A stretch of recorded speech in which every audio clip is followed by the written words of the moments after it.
Hoje nós estamos continuando a nossa série sobre koinonia, né? A revolução do amor já começou. Esse é o nosso tema, irmãos, do ano de 2015 inteiro, tá bem?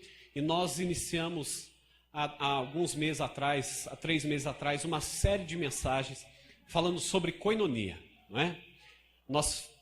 Eu até tenho aqui, a primeira das mensagens foi ministro do mercado, teve as duas partes do ministro do mercado. Nós também falamos sobre aprenda a resolver conflitos e restaurar relacionamentos, né? Vocês se recordam, foi abençoadíssimo essas palavras. Outra delas também que nós tivemos aqui, o valor de uma amizade, né? Nós também tivemos aqui uma palavra preciosa que incentivou muitos irmãos aí e estão praticando até hoje, que é a do TSD, aquelas 2 mensagens do TSD. E semana passada nós iniciamos aqui, nós vamos encerrar hoje, o Espírito Santo faz a diferença, tá? Hoje é a segunda parte dessa mensagem. E eu vou estar falando com vocês na próxima semana ou na outra, uma mensagem falando sobre, continuando essa série de mensagens, o tema vai ser quando você se torna um milagre. É o tema da nossa pregação da semana seguinte, vai ser abençoadíssimo para a tua vida, irmãos, né? Eu tenho certeza que o que Deus tem falado conosco, Deus tem feito na nossa vida, é algo que vai nos levar em caminhos assim, de bênção verdadeira, de famílias restauradas e estruturadas. O nosso relacionamento com Deus vai ser restaurado, tem sido, com as nossas famílias, com os amigos, através da célula. Deus tem feito algo precioso, preciosíssimo mesmo, irmãos, não é? E essa noite eu quero continuar falando sobre o Espírito Santo faz a diferença sobre a tua vida. Irmãos, koinonia, o que é koinonia? Koinonia é comunhão, é estar junto com os irmãos, é comunhão com Deus, comunhão com os irmãos.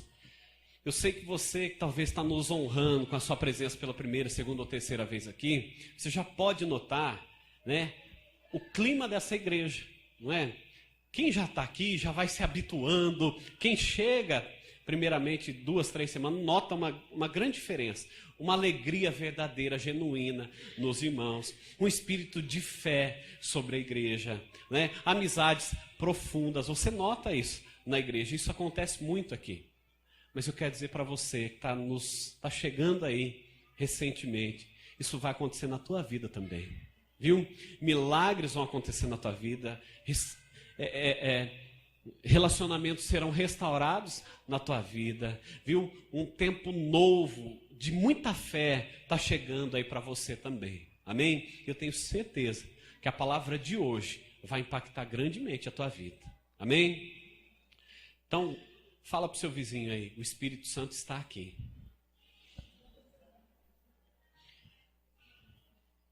Amém. Fala para ele assim, ó, e ele vai falar com você nessa noite. Amém. Fala assim, ele quer te pegar, hein?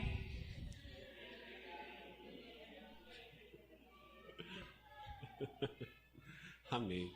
Eu quero somente recordar algumas coisas da semana passada e continuar hoje aqui. Eu só vou recordar para os irmãos lembrarem e não se perder com relação à semana passada, tá bem? Eu falei semana passada que uma das pessoas mais importantes da igreja primitiva, que encarnou a verdadeira koinonia, foi o Barnabé, não é? Nós falamos isso semana passada, né? Nós demos uma introdução. A pessoa que mais encarnou isso na vida dele, que mais assumiu uma posição de ser uma pessoa realmente de muita comunhão com Deus, cheio do Espírito Santo de fé, que praticava a koinonia, a integração das pessoas, que amava assim verdadeiramente as pessoas, que acreditava nas pessoas, é Barnabé. Barnabé, irmãos, para mim, na minha opinião, ele é um grande homem de Deus da palavra, alguém que eu me espelho. Eu tenho colocado em prática muitos princípios que eu tenho aprendido com ele. Viu? E se você praticar, que eu sei que você já tem praticado, você vai ser grandemente usado na tua vida. A tua vida vai mudar, viu? A tua história vai mudar. Se você praticar esses princípios que nós vamos falar aqui essa noite, a tua vida vai mudar. Agora, qual que foi o segredo principal de Barnabé? É isso que eu quero falar com você. né, o segredo principal do Barnabé. Olha só o que diz aqui, ó. Atos 11, 24. Fala assim: porque era homem bom, cheio do Espírito Santo e de fé. O segredo do Barnabé, irmãos, era esse. Ele era cheio do Espírito Santo. Ele era um homem de fé. Essa é a diferença, né? E olha só o que fala aí, continuando o versículo. Fala aí, muita gente se uniu ao Senhor. Porque Barnabé era um homem cheio do Espírito Santo e de fé. Muitas pessoas se uniram ao Senhor por causa disso. Porque ele fez a diferença. Quem é que deseja fazer a diferença? Quem deseja fazer muita diferença? Então seja cheio do Espírito Santo e de fé. E você vai ver que muitas pessoas vão se unir ao Senhor por causa da sua vida. Em nome de Jesus, viu? Porque, irmãos, nós estávamos há pouco atrás aqui no momento da oração, conversando, e nós sabemos que essa igreja tem crescido e ela vai crescer muito mais. Mas eu quero dizer para você essa noite, não é por causa de ninguém aqui que essa igreja vai crescer. De ninguém. Nem por minha causa, nem por causa dos ministros do louvor, nem por causa do pessoal do acolhimento, do ministério infantil, não é por nossa causa. Apesar da gente, Deus tem feito grandes coisas. Apesar de mim e de nós aqui, Deus tem tocado na vida de vocês. A tua vida tem sido transformada, irmãos. Então é apesar de mim. Eu tenho falado, irmãos, se no dia de hoje, nesse culto, nós atrapalharmos menos, Deus vai fazer mais. Deus vai fazer mais. Se eu e você, nós atrapalharmos menos e deixar Ele fazer, eu sei que grandes coisas vão acontecer. E eu estou olhando com grande expectativa esse culto. Até o final dessa mensagem eu sei que o Espírito Santo vai fazer grandes coisas na tua vida. Viu? Já fica aí com o teu coração cheio de expectativa. Vai encher ele. Fala, olha, eu quero ver o que vai acontecer até o final desse culto. Eu quero que o Espírito Santo toque na minha vida. Eu quero sair daqui cheio do Espírito Santo, com a vida toda transformada. Em nome de Jesus, é isso que vai acontecer na minha vida. Olha só o que diz. O primeiro ponto que nós falamos aqui sobre a vida de Barnabé, que o Espírito Santo, ele gera generosidade. Olha o que diz aí Atos capítulo 4, verso 36 e 37. Fala assim: José, a quem os apóstolos deram o sobrenome de Barnabé, que quer dizer filho de exortação, levita, natural de Chipre. Verso 37. Como tivesse um campo, vendendo-o, trouxe o preço e o depositou aos pés dos apóstolos. Primeira coisa que nós vemos na vida do Barnabé aqui, e da vida daquele que é cheio do Espírito Santo. Sabe a primeira coisa que acontece na vida daquele que é cheio do Espírito Santo? Ele se torna uma pessoa generosa. Você pode ver, irmãos, uma pessoa que é muito cheia do Espírito Santo, ela não é egoísta. Ela não fica só pensando nela, né? O que eu vou fazer, o que eu vou receber, o que vão fazer por mim. Não. Uma pessoa cheia do Espírito Santo, ela pensa, o que eu posso fazer pelos outros? O que eu posso abençoar a obra de Deus? O que eu posso ajudar o irmão que está precisando? O que eu posso fazer? Uma pessoa cheia do Espírito Santo, você nota. Primeira coisa, ela é cheia de generosidade. O Espírito Santo gera generosidade nessa vida. Amém? Você quiser ver uma pessoa cheia do Espírito Santo, você vai encontrar uma pessoa muito generosa. E foi assim que aconteceu com Barnabé. Ele vendeu tudo que ele tinha. E, irmãos, ele tinha um terreno num lugar assim muito rico, que era Chipre, era uma ilha. E essa ilha até hoje é uma das terras mais caras do mundo, a ilha de Chipre. E ele vendeu o terreno que ele tinha. Por quê que era caro? Porque lá existia muitas pedras preciosas, e existe até hoje. A palavra Chipre, no árabe, ela quer dizer cobre, a palavra Chipre. Então, naquela época, irmãos, né, o Império Romano tinha Chipre como minas de cobre, né? O Império Romano pegava muito dinheiro por causa das minas de cobre. Então, as terras lá, e tudo que planta lá dá. Tudo que você põe, a terra é muito fértil e boa.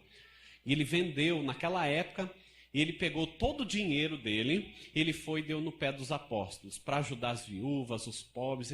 Ele era generoso.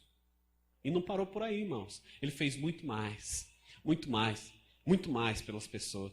Se você estiver passando um problema específico na tua vida, não fique só esperando, olha, o que vão fazer por mim? Seja generoso, abençoe. Se você tem uma doença, por exemplo, ajude aquele que tem o mesmo problema que você, seja generoso. E eu tenho certeza que o milagre vai acontecer na tua vida, por causa da tua generosidade, porque você está se enchendo do Espírito Santo na tua vida. Entenda algo, irmãos, o Espírito Santo ele faz toda a diferença. E quando eu digo toda, é toda mesmo. Eu creio verdadeiramente que um dia nós vamos ser a maior igreja dessa cidade. De verdade eu falo isso. Mas não é por minha causa. Volto a dizer, irmãos, eu não vou ter nada a ver com isso. Ninguém vai ter nada a ver com isso. É somente por causa do Espírito Santo. É porque nós estamos atrapalhando menos Ele e deixando Ele fazer mais. É porque vocês têm se enchido do Espírito Santo. Irmãos, onde existe uma liderança cheia do Espírito Santo, é precioso demais. Mas onde existe uma igreja cheia do Espírito Santo, não tem inferno que aguente. Não tem cidade que não vai ser transformada. Não tem pessoas que serão transformadas. Todo mundo vai ser transformado. Viu? Estou dizendo, o Espírito Santo vai te pegar essa noite. Ele vai te pegar em nome de Jesus. Agora, repita assim comigo. O meu nome, a partir de hoje, é Barnabé ou Barnabela. Amém? Você que é homem, Barnabé. Você que é mulher, Barnabela. Tá bem? Você é um Barnabé e uma Barnabela, em nome de Jesus. Você é cheio do Espírito Santo e de fé. Deus, Ele deseja ver você sendo grandemente usado. Esse é o sonho de Deus para a tua vida. Mas para você ser grandemente usado, você vai ter que ser renegado. Você vai ter que ser altruísta. Você vai ter que fazer mais. Fazer mais do que você vai receber. Aí o que você vai receber só vai ser consequência daquilo que você está fazendo. E eu vou te falar, irmãos, essa igreja é abençoadíssima. Eu vejo irmãos e irmãs totalmente abnegados, que quando vem para servir o Senhor, vem mesmo. Roberto, tem que lavar banheiro, vamos lavar banheiro. Tem que catar cocô de cachorro na rua, vamos catar cocô de cachorro da rua. Se é para servir os irmãos, vamos servir. Se tem que arrumar, vamos arrumar. Se tem que fazer, vamos fazer. Se tem que ajudar, vamos ajudar. Irmãos, quando nós nos unimos para fazer algo nessa igreja, acontece. Acontece. E nem dá tanto trabalho assim. Por quê? Porque os irmãos são totalmente abnegados. Tem um coração em Deus. Em Deus. E eu amo essa igreja. Eu amo a tua vida, viu? De todo o coração eu falo isso. Agora, outra coisa que o Espírito Santo faz num homem e numa mulher, ele gera fé. Tá bem? Ele gera fé para que você possa alcançar o milagre na sua vida. Talvez você está ali passando um problema, você não vê a solução para o teu problema, mas quando você está cheio do Espírito Santo, irmãos, não tem problema, não tem enfermidade que não se resolva. Não tem problema, enfermidade que vai mudar a maneira como você enxerga as coisas. Seja cheio do Espírito Santo, porque se você for cheio do Espírito Santo, você não vai olhar da maneira como as pessoas veem, você vai olhar como Deus vê, como Ele enxerga a situação. Amém? Então, o Espírito Santo vai gerar fé na tua vida. Fé, inclusive, para você ver o milagre de Deus na vida do teu irmão. Sabe aquele irmão, né? Que talvez você fala, puxa vida, esse não vai, ele é problemático demais, briga demais com os irmãos. O fulano da minha família, meu pai, minha mãe, não vai, meu irmão não vai, não tem jeito, não tem o que faça. Quer dizer que o Espírito Santo vai mudar você, a maneira como você vai ver as pessoas. Amém? O problema, irmãos, não está nas pessoas. Ele está sempre na gente. A maneira como nós enxergamos. Se você olhar com fé para as pessoas, crendo que elas vão ser transformadas, crendo que elas serão tocadas por Deus e a vida delas vai ser transformada, eu tenho certeza que a tua vida vai mudar. A tua vida vai mudar. Amém? Seja cheio do Espírito Santo de Deus. Eu quero falar o que Barnabé fez. Porque o Espírito Santo gerou fé nele. E olha só o que ele fez. Atos capítulo 9, 26, 27. Fala assim. Paulo Paulo, ele chegou em Jerusalém. No verso 26 fala, tendo chegado a Jerusalém, Paulo, tá bem? Ele procurou juntar-se com os discípulos. Todos, porém, o temiam, não acreditando que ele fosse discípulo. Quero parar por aqui, por enquanto. Paulo, irmãos, ele não era um perseguidor da igreja.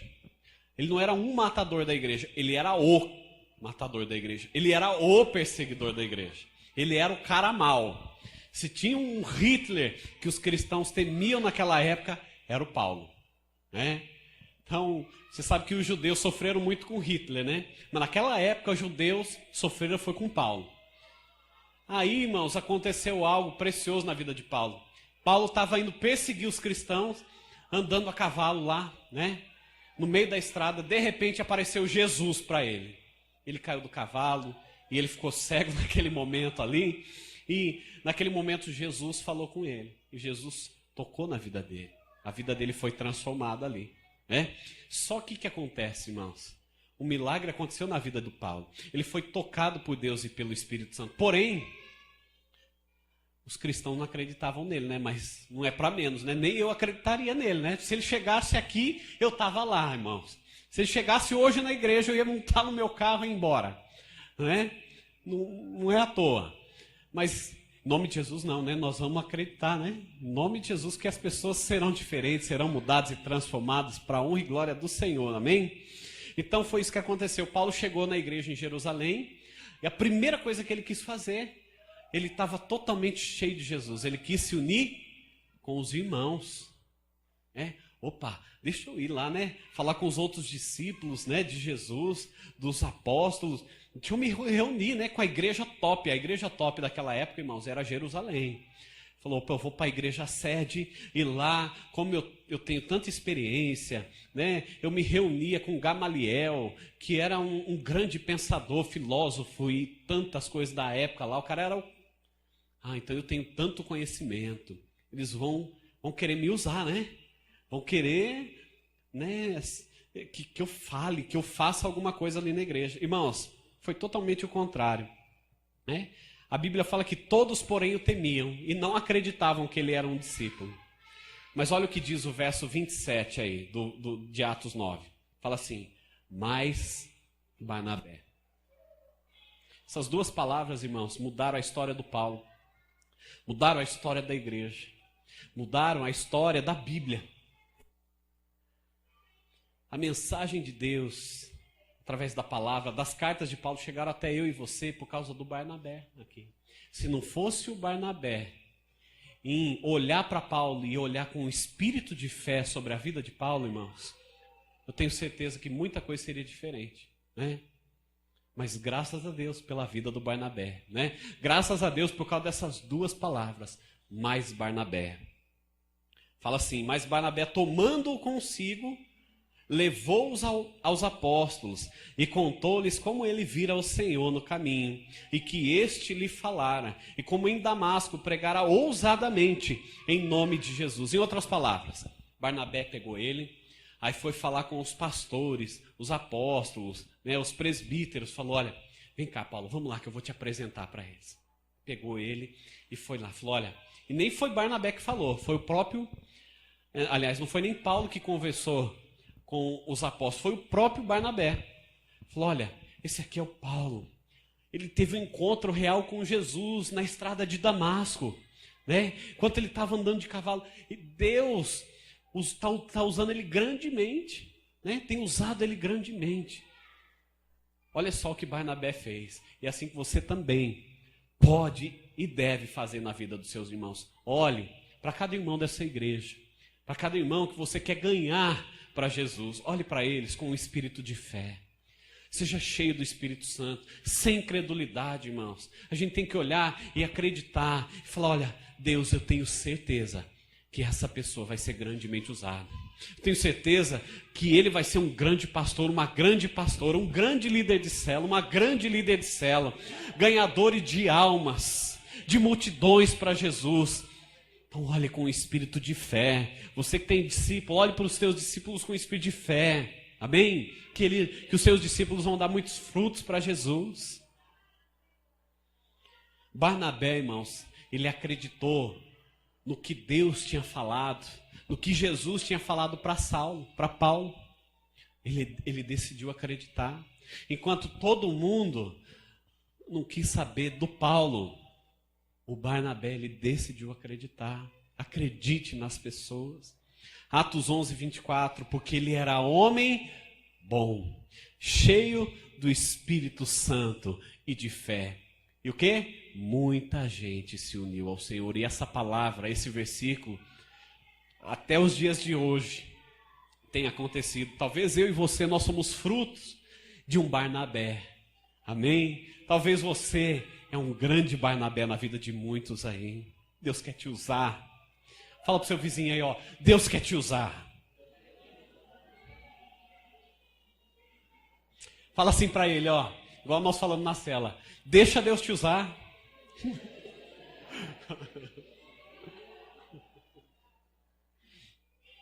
Amém. Irmãos, deixa o Espírito Santo usar a tua vida.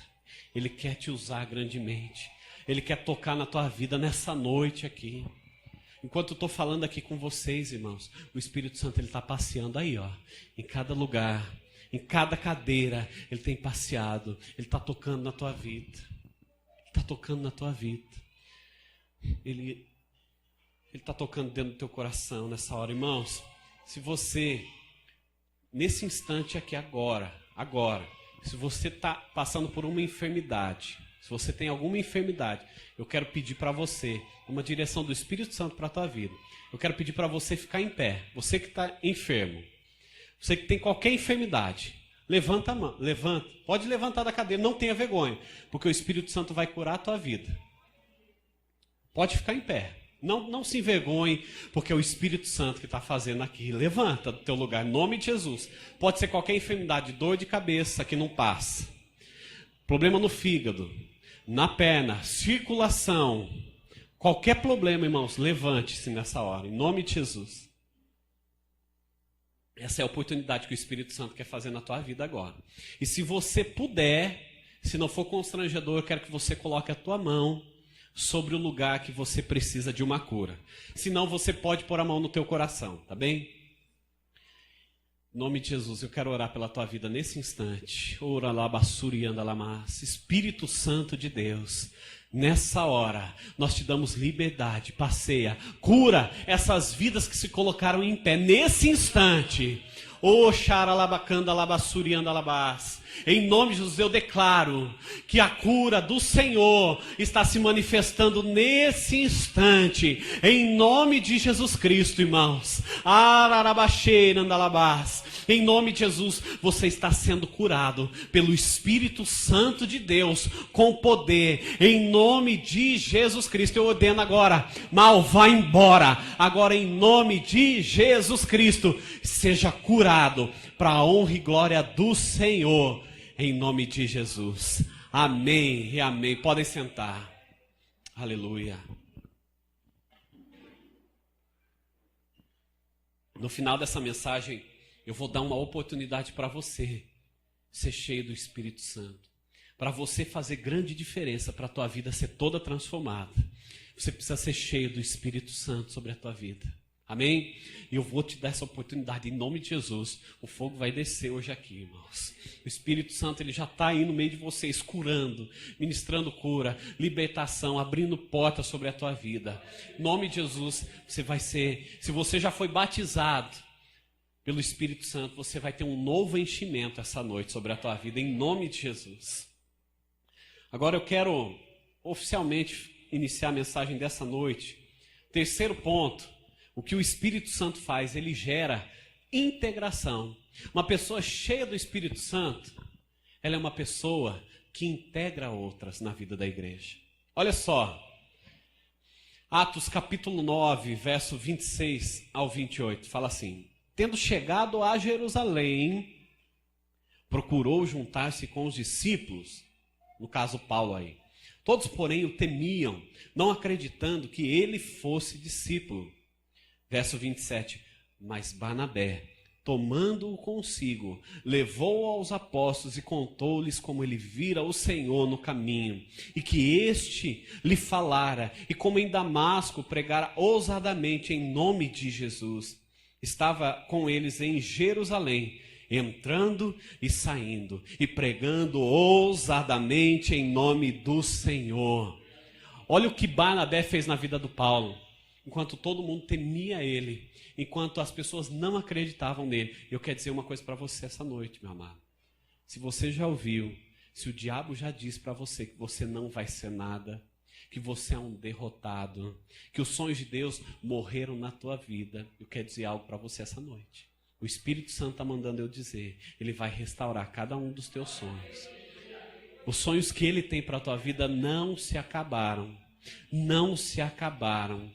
Ele vai te usar grandemente em nome de Jesus. Em nome de Jesus. E assim, uma pessoa cheia do Espírito Santo, ela vai integrar outras. Uma pessoa cheia do Espírito Santo, ela não é egoísta. Ela vai olhar para aquele problemático e sabe o que ela vai tentar fazer? Ela vai tentar integrar aquela pessoa na vida da igreja. Na vida da igreja. Na vida da célula. Ele vai olhar para aquele irmão que talvez está todo deslocado ali e não sabe como se posicionar. Primeira, segunda vez que está chegando, né? Ele fica todo meio sem jeito na cadeira, com as pessoas, ele não sabe se fala, se não fala. Mas o Barnabé e a Barnabela, ele fica atento no final do culto, ele fica atento na célula. E o desejo dele é integrar. O coração dele arde para ver todas as pessoas ali com o mesmo coração, se tornando um, integrando, sendo integrados. Seja um grande Barnabé. Deus vai te usar, irmão, irmã, de uma maneira poderosa. E a palavra de Deus, assim como aconteceu na vida de Barnabé, vai acontecer na tua vida. E muitos vão se unir ao Senhor por sua vida. Muitos vão se unir ao Senhor. Você vai ser usado como um instrumento de integração. E a Bíblia fala que no final, aqui no verso 28, depois que Barnabé integrou Paulo na vida da igreja de Jerusalém, eles começaram a pregar ousadamente.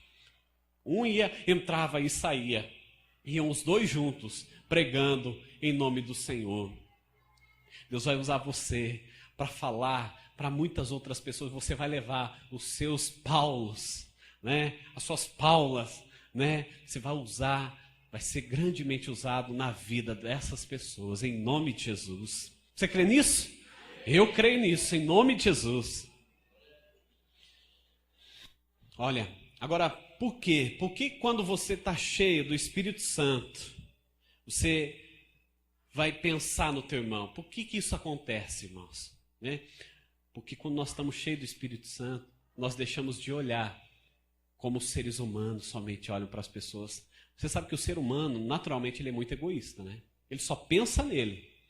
Mas quando ele está cheio de Jesus e cheio do Espírito Santo na vida dele, ele vai começar a olhar para os irmãos. Ele vai querer integrar. Ele vai querer amar aquele que ninguém quer saber. Sabe os problemáticos? E eu vejo, irmãos, essa semana aconteceu algo muito bacana na célula. E eu sempre estou observando, né? Chegaram assim, muitos visitantes foram aquele dia, né? Na célula. E eu vi assim os irmãos, foi muito especial.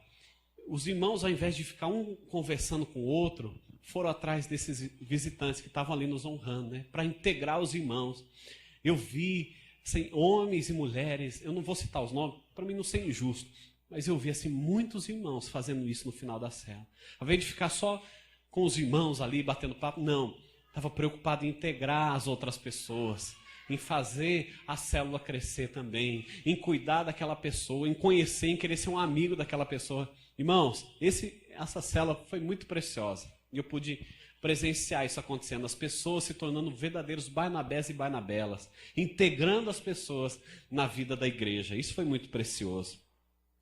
Eu quero que você imagine, irmãos, imagine uma situação, né? Como que nós podemos integrar as pessoas na vida da igreja? Como que nós podemos integrar uma pessoa? Qual maneira que isso acontece?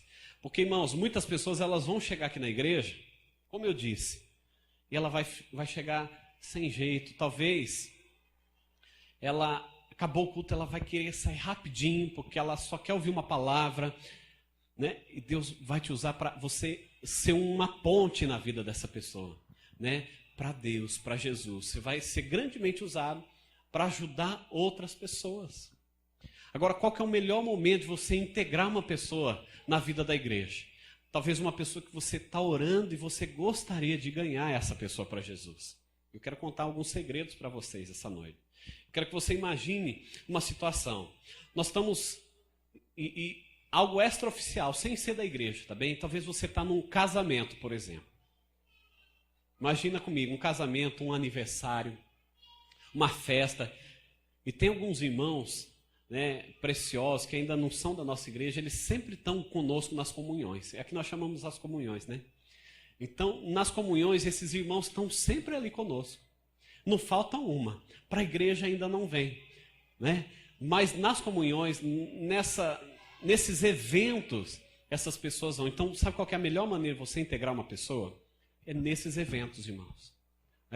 Sabe qual que é o natural nosso, muitas vezes, os cristãos? É estar num evento, num casamento, você sempre vai procurar aqueles que você se identifica, né? Sempre as mesmas pessoas que a gente sente. Não é engraçado? Até na comunhão no final da célula, ou é num casamento de algum irmão da igreja, vai ter muitos visitantes ali, não são da igreja. Aí essas pessoas, elas, sabe onde elas vão ficar? Elas vão ficar sempre nas mesas à volta, assim, ó. Elas nunca vão sentar junto com as outras pessoas ali, porque elas não se sentem pai. Poxa, aquele bando de crente lá, eu não vou sentar ali não, com esse povo não. Aí senta no cantinho, não vendo a hora de acabar o casamento, o aniversário, é mais ou menos assim, não é? E a nossa tendência, qual que é? É sentar junto, ficar rindo um com o outro, contar piada evangélica, e rir muito tempo junto, e brincar com o irmão. E nesse tempo, enquanto nós estamos fazendo isso, e não é ruim fazer isso, irmãos, é muito gostoso. Mas nesse momento, às vezes tem alguém do nosso lado, e você pode ajudar essa pessoa, integrar ela na vida da igreja. Talvez ela nem conheça Jesus ainda. Mas eu quero dizer uma coisa para você. É mais importante, num certo sentido, você integrar a pessoa na vida da igreja do que levar ela a tomar uma decisão, primeiramente, né? Então, se no casamento você escolher uma pessoa que você está em vida, você até conhece mais ou menos ali, você senta, em vez de sentar com o pessoal da igreja, você vai sentar com aquela pessoa. Vamos supor que ele é um dentista, né? Suponhamos que ele seja um dentista. O nome dele é Paulo. Paulo dentista, tá bem? Aí naquele casamento você vai lá sentar com o Paulo, porque você já foi tratar até os seus dentes uma vez com ele, então você já até conhece o Paulo. Aí o Paulo, irmãos, já conhece você. Você é lá da Igreja da Paz. Aí você sempre vai lá e todo casamento, toda festa que ele está, você vai lá e cumprimenta ele, né? No máximo que você faz é sentar 2 minutinhos ali com ele e já vai para a roda dos irmãos ali. Vamos contar piada evangélica, né? Vamos rir junto. Aí só que dessa vez você decidiu ser um Barnabé, uma Barnabela, você decidiu ser altruísta, você decidiu não ser egoísta. Aí você vai sentar com aquela pessoa ali. Você vai decidir ser um amigo daquela pessoa. Você vai querer conversar, entrar na vida dela. Talvez ele é dentista, então o que você vai conversar com ele? Você não vai falar de igreja não, viu, irmão? Tá bem? Porque senão você vai afastar essa pessoa. Aí você reúne ali, senta com ela e pergunta, olha, talvez você leu na revista algum artigo, e você pergunta, olha, doutor Paulo, me fala um negócio.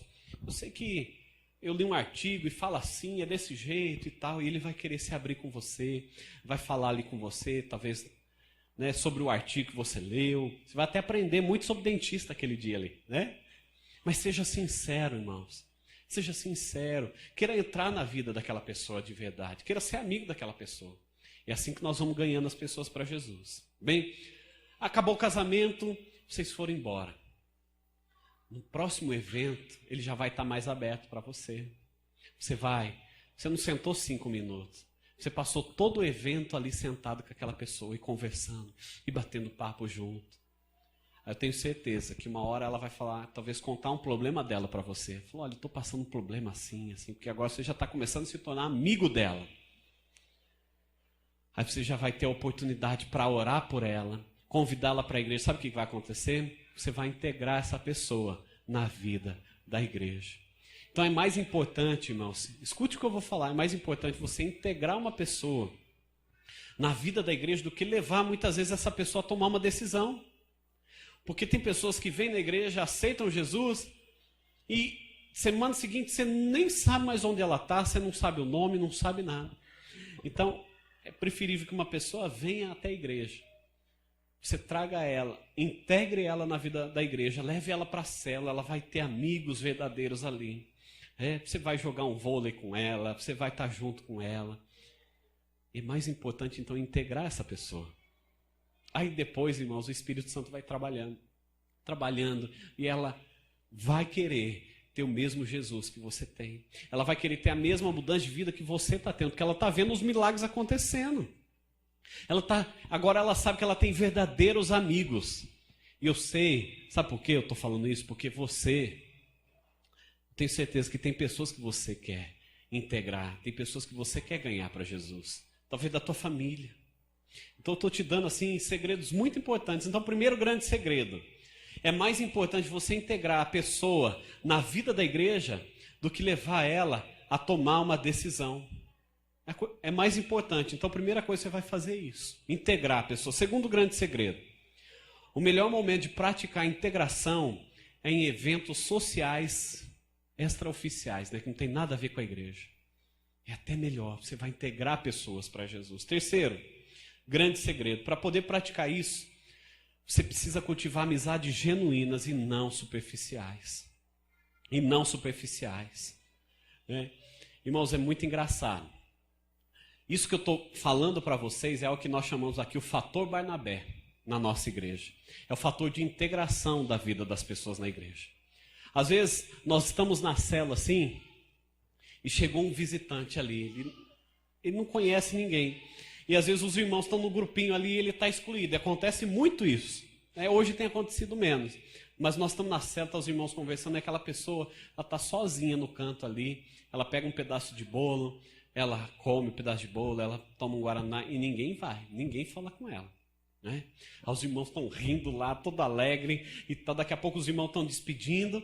Aquela pessoa, ela vê que ninguém foi falar com ela, ela pega e fala: eu vou embora, né? Eles não estão nem aí comigo. Irmãos, nós precisamos ser verdadeiros Barnabés e Barnabelas. Na cela é uma grande oportunidade que você tem de integrar as pessoas na vida da igreja. Seja abnegado. Você pode ver no final da cela o que eu estou fazendo. Eu só me reúno com aqueles que estão chegando, com as pessoas novas ali. E você tem que estar comigo nessa, né? Enquanto eu estou com um, você tem que estar com as mulheres com as mulheres lá, os homens com os homens. Integrar as pessoas na vida da igreja, porque você vai ser um canal, uma ponte na vida dessas pessoas. Assim como Barnabé foi. Irmãos, entenda algo que eu estou falando para vocês. Talvez você está pensando: poxa, mas não tem nada a ver isso. Mas se você quer ser grandemente usado, se você quer ser cheio do Espírito Santo, você tem que viver essa vida. Em servir aos irmãos, em ajudar pessoas. Você está entendendo? Se você quer que a tua vida mude, se você quer ser realmente curado de um problema, se você deseja, né, que uma porta se abra, irmão, você tem que aprender a servir outras pessoas. Aprender a servir sempre. Por isso que eu estou falando isso para você. O meu desejo é que você tenha uma vida toda transformada. O meu desejo é que você tenha uma vida de muito sucesso em todas as áreas da tua vida. Mas enquanto, meu amado, você agir com egoísmo, você vai viver uma vida com pouco sucesso, com poucas conquistas. Tá? Então, decida, fala: eu vou fazer a minha parte. Na igreja, na célula, na rua, com os meus vizinhos. Eu vou buscar, dar um jeito de integrar, eu vou parar de ser egoísta. Irmãos, parem de ser egoístas. Sirvam as outras pessoas. É só esse caminho para você ser cheio do Espírito Santo. Servindo, sendo um Barnabé, como foi Barnabé na vida do Paulo ali. Olha só o que... Eu quero continuar aqui. O último ponto aqui fala: o Espírito Santo gera mutualidade. O que é mutualidade? É um conjunto de pessoas que se unem para prestar ajuda mútua e solidária. É isso que eu estou falando para vocês. Tudo isso que eu falei se resume nesse último ponto. O Espírito Santo gera mutualidade. Olha o que diz aí. Atos capítulo 9, verso 29 ao 31.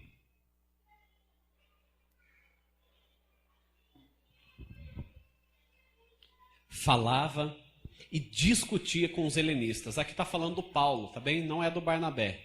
Falava e discutia com os helenistas, mas eles procuravam tirar-lhe a vida. Os helenistas aqui, irmãos, se você quer saber, só a título de curiosidade, eram os judeus com fala grega, eram os judeus que não falavam a língua deles, eles falavam grego, tá? Então eram judeus e eles chamavam helenistas, né? Chamavam de helenistas porque eles falavam grego, tá bem? Só isso. Paulo, ele estava discutindo com os judeus de fala grega. Aí fala aqui que eles estavam procurando tirar a vida do Paulo. Olha só, irmãos. Ao invés da igreja, dos cristãos ali, unirem, integrarem Paulo, eles começaram a discutir com Paulo, talvez de religião, não é? Talvez Paulo começou a falar, não é assim que tem que ser. É assim, você sabe que o novo convertido, irmãos, ele é muito afoito, ele tá no gás ali, então ele fala besteira muitas vezes, né? Ele fala coisas sem pensar, ele está cheio de Jesus, ele quer que todo mundo mude em 2 dias, é mais ou menos assim, e onde ele passar as pessoas vão ter que receber Jesus, vai ter que deixar os pecados, então o novo convertido ele está no gás. Agora imagine Paulo no gás, um perseguidor, né? Que ele era um ex-perseguidor da igreja, e conversando e discutindo com os helenistas ali. Agora o verso 30 fala assim: tendo, porém, isso chegado ao conhecimento dos irmãos, levaram-no até Cesareia, e dali o enviaram para Tarso. Sabe o que aconteceu aqui? Nesse momento aqui, foram fazer fofoca do Paulo para os pastores da igreja de Jerusalém. Falou, olha, sabe o Paulo, aquele que perseguia a gente há pouco tempo atrás e tal? Então, rapaz, ele está arrumando confusão com os helenistas lá. Vai dar briga, hein? Isso aí não vai funcionar. Pastores aí, vocês precisam tomar uma decisão, fazer algo com Paulo, porque, olha, vai dar pano para manga aí. Aí sabe o que os pastores ali da igreja de Jerusalém fizeram, irmãos? Eles falaram, tudo bem, então manda chamar o Paulo aqui. Mais ou menos isso que aconteceu. Eu quero que você imagine a cena, né? Paulo discutindo ali, aí isso chega na boca dos pastores, dos apóstolos ali da época, da igreja de Jerusalém, e ao invés deles integrarem, tratarem o irmão Paulo, sabe o que eles fizeram? Eles fizeram isso aqui, ó. Eles pegaram Paulo, levaram ele até Cesareia, e Cesareia era uma cidade portuária, tá?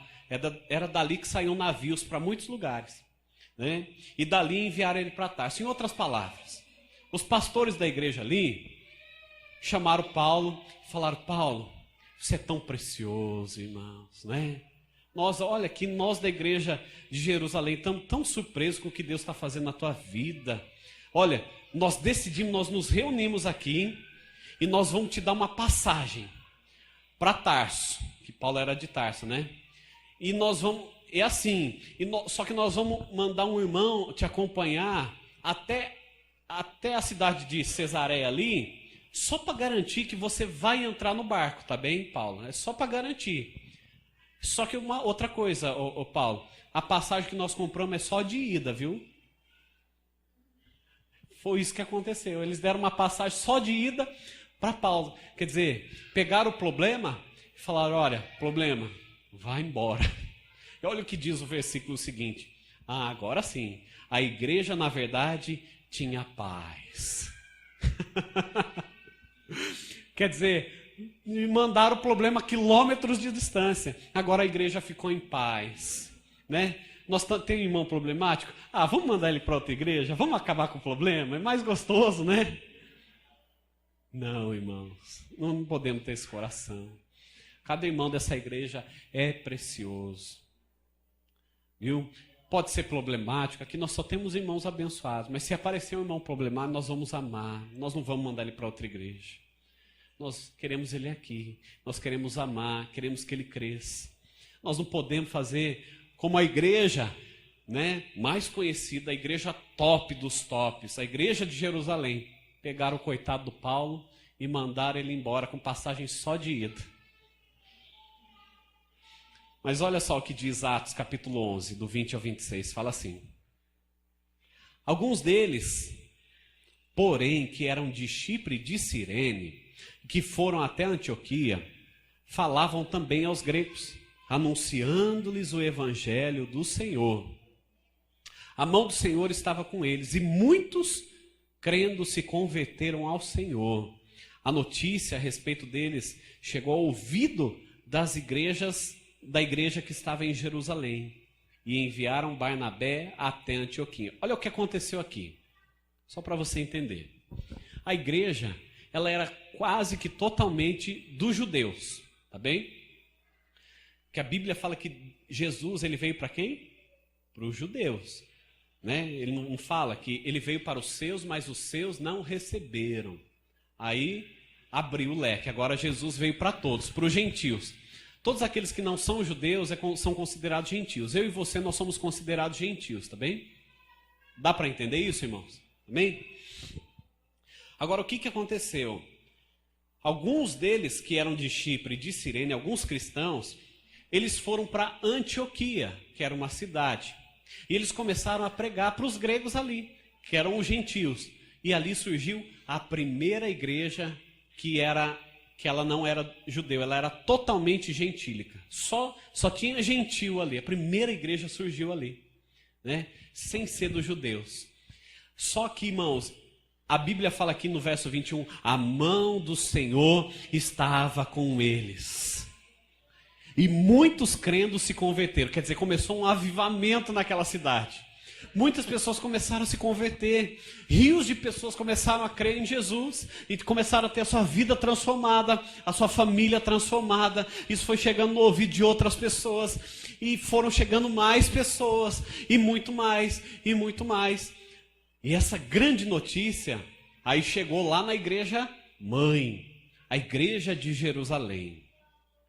Aí o que eles decidiram? Olha, vamos pegar alguém aqui precioso, cheio de fé, que sabe integrar as pessoas.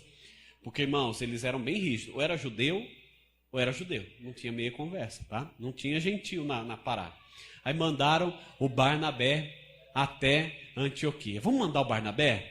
Barnabé, nós vamos te enviar, nós pastores, apóstolos da igreja aqui de Jerusalém, nós vamos te enviar até Antioquia. E foi isso que eles fizeram. Olha só, o verso 23 fala assim: tendo ele chegado e vendo a graça de Deus, alegrou-se e exortava. Enquanto qualquer pessoa que talvez fosse para Antioquia ia olhar com maus olhos, por quê, irmãos? Porque os judeus, eles tinham que guardar o sábado, os judeus não podiam comer carne de porco, os meninos tinham que ser circuncidados. Então qualquer outra pessoa que não praticasse isso era deixado de lado. Eles excluíam essas pessoas, maltratavam essas pessoas. Mas Barnabé, que era um judeu levita, ele chegou em Antioquia. O que ele viu? Ele viu as pessoas se convertendo, e a Bíblia fala, tendo ele chegado e vendo a graça de Deus operando ali agora sobre os gentios, ele se alegrou. Se fosse outra pessoa, ia ficar com muita raiva. Se lembra como que chama aquele profeta? Jonas, do Jonas que foi para Nínive. Quando Nínive mudou o coração, o povo de Nínive mudou, ao invés de ele se alegrar porque Deus tinha mandado, você lembra da história do Jonas dentro do peixe? E tal. Ao invés do Jonas se alegrar, o que a Bíblia diz? Que ele ficou furioso de que Deus ficou contente com a situação, que as pessoas estavam ali se arrependendo. Mas aqui com Barnabé foi o contrário. Ele se alegrou. Quando ele viu aquilo, ele falou: olha que impressionante o que Deus está fazendo. Até no povo gentil, a graça de Deus está sendo derramada. Muitas pessoas estão se convertendo. Isso vai pegar fogo. Aí mandaram então o Barnabé para ser o pastor da igreja de Antioquia. Olha só o que fizeram. Continuando aqui o verso 23. e alegrou-se e exortava a todos, a que com firmeza de coração permanecessem no Senhor. Então ele chegou, ao invés dele acabar com aquela pouca vergonha para os judeus, aí ele começou a exortar: irmãos, vamos lá, vamos ganhar mais pessoas para Jesus, vamos cuidar de pessoas, porque ele era o consolador. Filho do quê? Da consolação. Nabé, né? Barnabé, filho da consolação, filho do Nabé, Espírito Santo. Não foi isso que eu falei semana passada? O apelido que deram para ele? Continuando aqui, verso 24. Porque era homem bom. Ele viu com outros olhos, por quê? Porque ele era um homem bom. Homem bom. Irmãos, olhe para uma situação que você acha que não vai dar fruto nenhum e olhe com bons olhos. Olhe assim como Barnabé olhou, viu? Ele era um homem bom, cheio do Espírito Santo e de fé. E muita gente se uniu a ele, se uniu ao Senhor. A coisa já estava pegando fogo ali. E Antioquia, sabe o que ele fez na fogueira? Ele tacou álcool na fogueira. Vamos tacar gasolina nisso aí. Ao invés da gente apagar o fogo, ele pegou 1 litrão de gasolina ali, aí ele jogou. Já está pegando fogo? Vamos sair de perto agora. E ele começou a fazer isso. Então, muito mais pessoas se já estavam convertendo, mais pessoas ainda se uniram ao Senhor por causa disso. Olha só. Ao invés dele olhar com maus olhos, uma pessoa cheia do Espírito Santo, ele vê uma situação, e aí ele vai fazer o fogo pegar mesmo. Mais ainda. Só que imagina só a situação, o fogo pegando em Antioquia, o avivamento acontecendo ali, por dia se convertendo 1.000, 2.000 pessoas. Imagina a situação. Mas olha o que diz o verso 25. No meio de tudo isso, e partiu Barnabé para Tarso, à procura de quem? De Saulo. Ele largou o avivamento acontecendo, ele falou. Eu fico imaginando aqui comigo, irmãos, ele talvez imaginando o que tinha acontecido com Saulo. Talvez começou a vir à mente dele, né? O tempo que eles pregavam junto em Jerusalém, e quando aconteceu aquilo, que mandaram ele embora para Tarso, e talvez ele ficou pensando: o que será que aconteceu? Eu acho que na verdade ele nunca esqueceu do Paulo. Ele ficou pensando ali: olha, o que será? Enquanto eu estou aqui, numa grande alegria, o meu irmão precioso, ele está lá em Tarso, talvez sozinho. Sabe o que fizeram com Paulo, irmãos, quando enviaram ele para lá? Ele era um novo convertido. E não tinha um cristão na cidade. Ele era o único cristão na cidade. A igreja estava começando a crescer. Em Tarso, naquela época, não tinha um cristão. Só tinha o Paulo. Agora, é a mesma coisa que eu pegar um novo convertido e mandar ele para outra cidade. Falou: olha, agora você vai ser um pastor da Igreja da Paz, lá em Limeira. O cara acabou de converter. O que nós vamos fazer? Já dá com um atestado de óbito para o camarada lá, né? Porque vai morrer. Não é verdade? E foi isso que fizeram com o Paulo. Já mandaram com um atestado de óbito para o coitado lá. Só que Barnabé, ele ficou com o coração ardendo. Ele ficou com o coração ardendo. O fogo pegando aqui. E o que ele queria? Ele queria ir atrás do Saulo. Paulo, né? Ele queria ir atrás. E foi o que ele fez. Ele deixou o avivamento e foi atrás do Paulo. Ver o que estava acontecendo. Foi até Tarso, à procura de Saulo. Verso 26. Tendo encontrado, levou para Antioquia.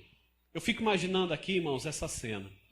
Barnabé, ele foi até Tarso. E da Antioquia até Tarso, provavelmente ele foi de a pé.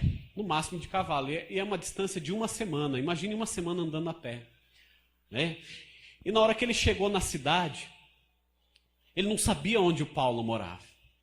Talvez ele foi na praça principal ali e foi perguntar, né? Vocês conhecem um tal de Saulo? Ele fabrica tendas, né? Vocês já ouviram falar desse fulano? Falei: eu sei onde que é. Ele mora na rua tal, na esquina com a rua tal, o número da casa dele é esse.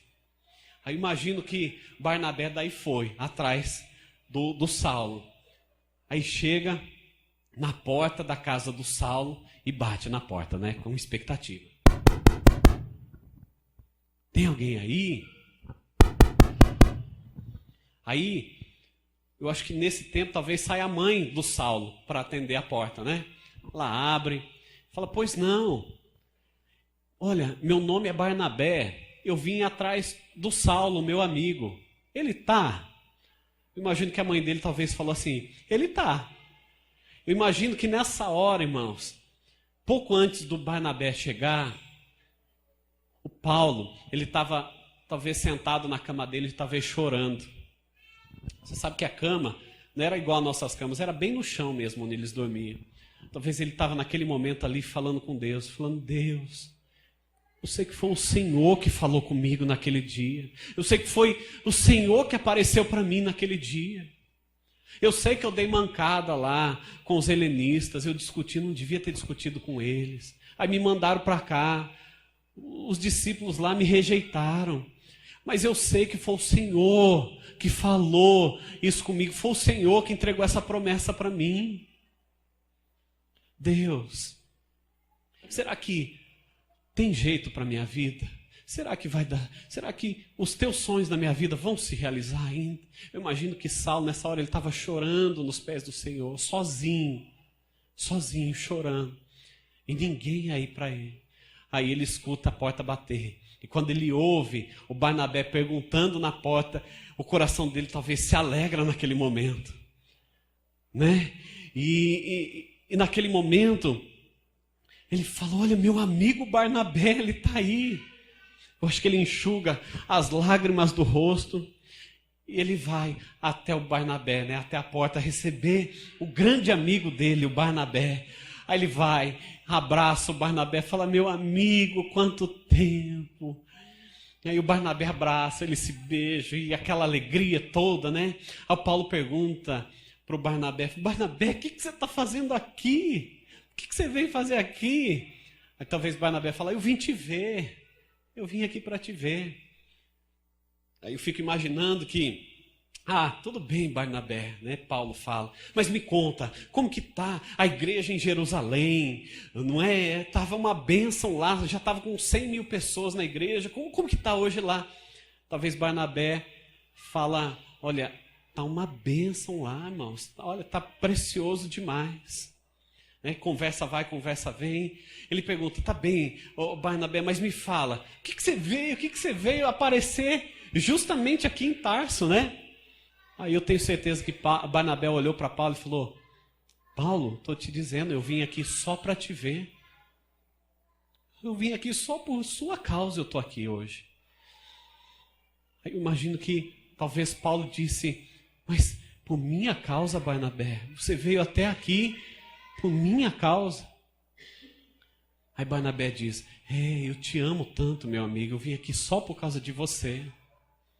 E outra, hein? Eu vim aqui para te buscar. Você vai comigo para lá. Você não vai ficar aqui não. Deus tem promessa para a tua vida. Os sonhos de Deus na tua vida não morreram. Quer dizer que na tua vida, meu irmão, os sonhos de Deus não morreu. E Barnabé diz para Paulo, Paulo, vamos comigo. Vamos comigo que você vai ser grandemente usado. Nós vamos pregar junto, nós vamos sair junto, ganhar muitas vidas para Jesus. Aí eu imagino que Paulo disse assim, mas olha, Barnabé, eu não vou voltar para lá, porque olha, eles me mandaram, os pastores lá de Jerusalém me mandaram para cá. Eu imagino que daí Barnabé disse assim, Paulo, eu não estou mais em Jerusalém, agora eu estou na Antioquia, eu estou pastoreando uma igreja lá na Antioquia, está num grande avivamento ainda, vamos comigo. Mas Barnabé, onde eu vou morar? Paulo, não se preocupa com isso, você vai morar comigo, você vai morar. Mas o que eu vou comer? Não se preocupa, o que eu comer você vai comer. Mas Barnabé, eu não tenho o que vestir. Paulo, pega as roupas que você tem aí e vamos embora comigo, porque aqui você não fica mais. Você vai ser usado lá comigo.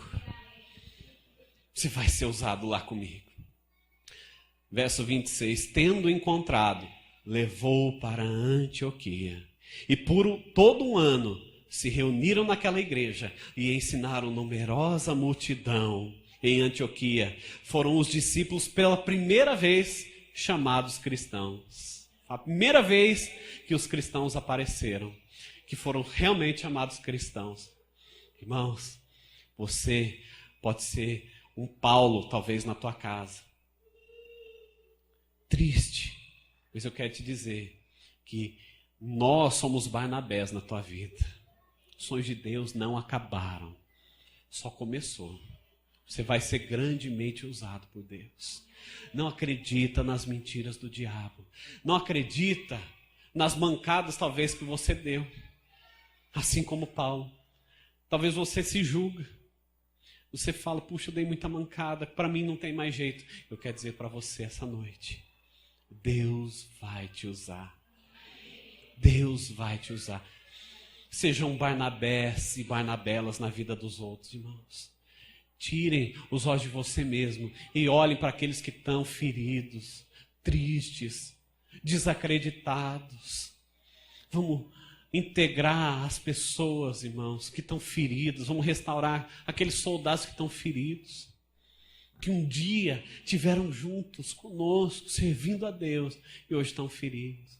Talvez até com conceitos errados, mas vamos ajudar esses irmãos a terem os conceitos de Deus para a vida deles. Amém? Glória a Deus. Irmãos, mais do que isso, eu quero falar algo com vocês, uma ilustração sobre essa mutualidade que eu estou falando com vocês aqui, sobre esse ponto. Põe o próximo slide. Você está vendo essa árvore? Aliás, volta um pouquinho antes, Daniel, antes. Você sabe que nós podemos aprender com as árvores sobre a mutualidade, não é? Você sabe que a árvore maior do mundo, você sabe como que é o nome da árvore maior do mundo? Ela chama Hiperion. Presta atenção aqui, irmãos. A maior árvore do mundo, ela se encontra no Parque Nacional Redwood, na Califórnia.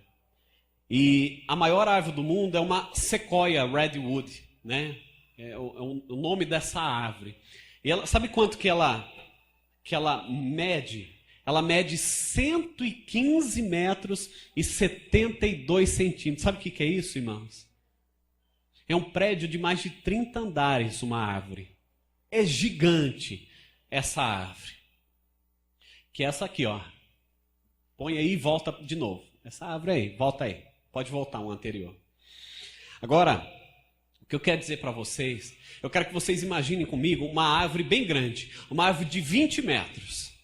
Por uma árvore ter 20 metros, sabe quanto de raiz ela tem que ter para baixo? 20 metros. A mesma coisa que você vê para cima é a mesma coisa que uma árvore comum ela tem para baixo. Então, de raiz, se ela tem 20 metros de altura, ela vai ter 20 metros de profundidade para ela se sustentar, porque senão bate um vento, ela vai cair.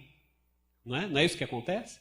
Se a árvore não tem uma raiz, o ventinho vai bater ali, vai soprar, ela vai cair. Agora, sabe quantos metros de profundidade tem a raiz dessas árvores? Dessas sequoias? Ela tem 115 metros de altura, né, irmãos? Sabe quanto ela tem de profundidade? Um pouquinho mais de 1 metro. Uau!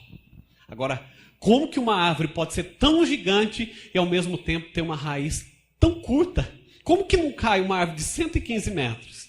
Né? Olha só. Sabe por quê? Porque elas se interligam umas nas outras. Você está vendo ali? Ó? São duas árvores, elas estão interligadas. A raiz de uma está interligada na outra. A raiz de uma está totalmente misturada com a outra. Por baixo da terra, elas estão todas interligadas. Pode continuar crescendo, ela não vai morrer. Você sabia que tem árvores, sequoias, que morreram, mas elas não caíram, porque elas continuaram unidas umas nas outras? E elas não morrem, irmãos, elas não caem. Então, ela pode crescer. Ela pode ter profundidade de 1 metro, máximo 2 metros, estourando 2 metros. Mas ela não vai cair, porque elas estão unidas. Assim como esses irmãos aqui. Né? Esses homens fortes aqui, bonitos aqui, né? Estão totalmente, mais ou menos. Não, estão assim. Né? Irmãos, e é assim que acontece. Muitas vezes na vida de muitas pessoas. né? O que a mutualidade faz? Nós vemos aqui, talvez, irmãos que passam por problemas. Talvez você está passando um problema. Agora, se você for uma árvore sozinha, na hora que você passar por um problema, meu amado, talvez você vai sofrer demais. Talvez você não vai, dar conta daquele problemão que você considera um problemão. Mas a partir do momento que a pessoa, ela se une na igreja, ela se une na célula, ela vai criando uma verdadeira família, e eles vão se unindo. Aí essa pessoa que converteu, daqui a pouco ela já está fazendo discipulado, e ela continua passando problemas, mas como ela está unida, ela não vai cair. Como está unida, o vento vai bater, ela vai continuar firme ali. Não significa que ela não vai passar problema. Mas eu quero que você imagine aqui a cena, irmãos, esses homens aqui. Vamos pegar esse irmão aqui, por exemplo. Esse irmão, ele começa, primeiramente, deixa eu só beber uma água, irmãos, aqui.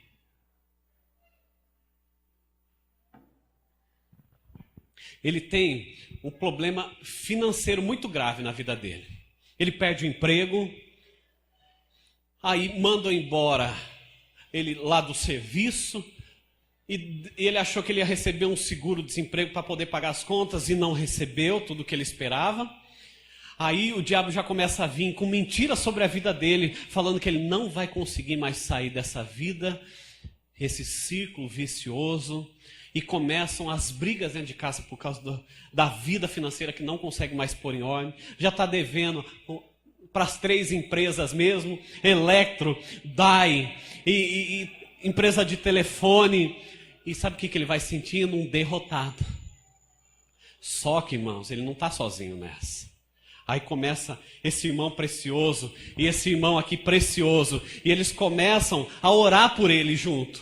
Porque ele está sendo discipulado. E ele está na célula. E eles começam a orar. Eles começam a declarar que a vida dele vai ser transformada. Ele começa a dizimar e ofertar, a praticar os princípios da palavra de Deus. E ele se torna um vencedor.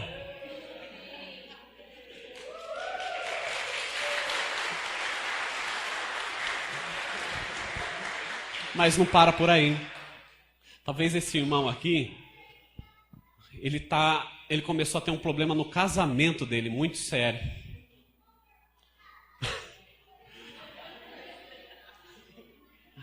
A esposa e ele só brigam. Eles não se entendem mais. Aí chega dentro de casa, a vontade que ele tem é ficar no trabalho, porque ele não quer nem ir para casa. E quando chega, talvez ele vai dar um elogio para a esposa. Ela fala, né? Ele fala, meu amor, você está linda. Linda o caramba que eu tô linda. Linda, eu cortei cebola o dia inteiro, eu tô fedida, e não sei o que, você não me valoriza, e tal. E ele vai se sentindo cada vez mais o quê? Um derrotado. Ele olha para o casamento dele, ele fala, meu casamento não tem jeito. Eu nunca vou ser como aqueles irmãos são. Eu nunca vou conseguir. E o diabo tenta colocar mentiras na mente dele. Só que o que começa a acontecer? Esses irmãos aqui, preciosos, eles começam a orar. O líder de célula e o discipulador dele começam a orar para ele e declarar fé. Fala, olha, na tua vida vai ser diferente. O teu casamento vai ser transformado. Em nome de Jesus. E eles começam a discipular, a esposa deles começa a discipular a esposa dele, e começa a trazer os filhos para a escolinha bíblica, e eles vão sendo transformados, e logo, logo, eles se tornam uma grande família, uma família modelo, e tudo é transformado. Por quê? Porque eles estão unidos, ele não está sozinho. Mas talvez esse irmão precioso aqui,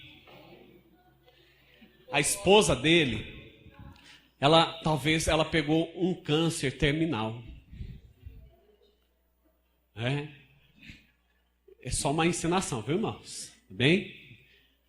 Imagina só. E ele está muito triste porque a esposa está muito doente. E ele tem que continuar trabalhando para manter a casa dele. Ele tem que, enquanto ele vai para o trabalho, a esposa dele está na cama. E ele não consegue, talvez, alguém que olhe dos filhos dele.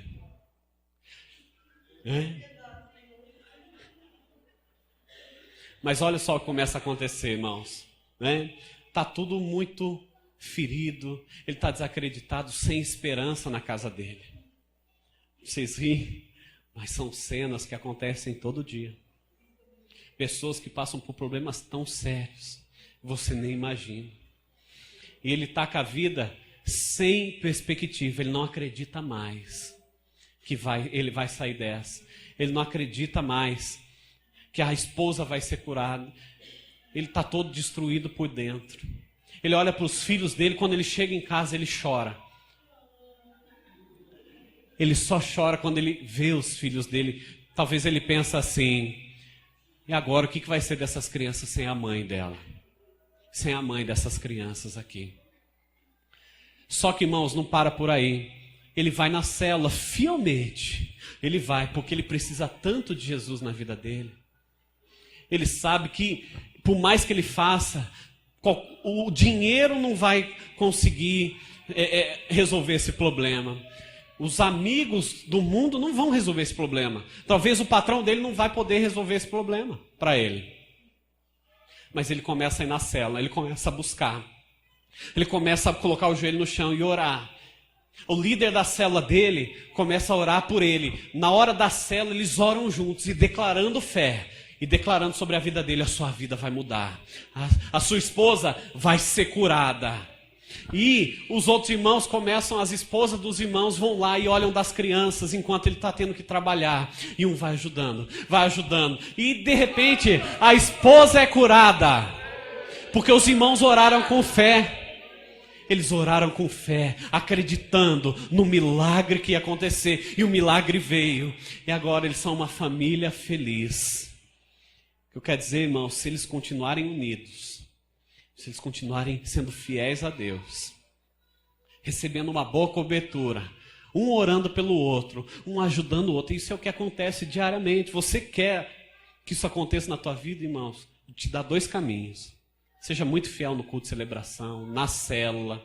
E nós vamos, através da célula, arrumar um discipulador para você, que vai orar contigo, vai cuidar da tua vida. Você vai ter 3 pessoas cuidando de você semanalmente. Um discipulador pessoal, que vai orar toda semana com você sobre os teus problemas. Você vai ter vitória. O teu líder de célula, ele vai estar ali, orando pela tua vida, junto com os irmãos, com a família da célula ali orando por você. E domingo, o teu pastor vai estar junto com você, orando e declarando vitória. Sabe o que vai acontecer? A tua vida vai ser transformada. Isso que eu estou falando aqui, irmãos, é o exemplo de irmãos que estão sentados aqui agora, em cada cadeira aqui.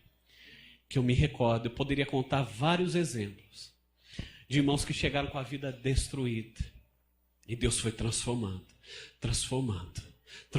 a família, o filho, a filha. Deus foi curando da doença. E hoje são uma bênção. E eu quero dizer uma coisa, isso é só o começo do que Deus vai fazer na vida dos nossos irmãos. Amém?